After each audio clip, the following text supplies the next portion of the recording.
শ্ৰী শ্ৰী আদিলিঙি সত্ৰ ঐতিহ্যমণ্ডিত এক সত্ৰ 400 বছৰীয়া পৰম্পৰাৰে সমৃদ্ধ। এই আদিলিঙি সত্ৰত আজি অসমীয়াৰ বাপতিসাহোন ৰঙালী বিহু উলহ মালহেৰে উদযাপন কৰা হৈছে।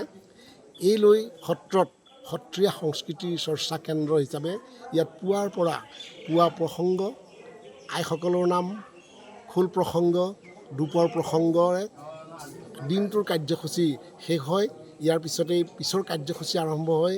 উল্লেখযোগ্য হ'ল যে শ্ৰী শ্ৰী আদিলিঙি সত্ৰত এই বিহুৰ দিনাখন জুৰীয়া কীৰ্তন পৰিৱেশন কৰা হয়। জুৰীয়া কীৰ্তন হ'ল দুভাগ কীৰ্তন একেলগে ইটোৰ পিছত সিটো বেলেগ বেলেগ সুৰত পৰিৱেশন কৰা হয় আৰু সেই পৰিৱেশন কৰাৰ সময়ত সকলো ভক্তই একেলগে সেই নাম কীৰ্তন গায়। ই এক সৌন্দৰ্য, সত্ৰৰ এক সৌন্দৰ্য আৰু সত্ৰীয়া সংস্কৃতিৰ এক ঐতিহ্য।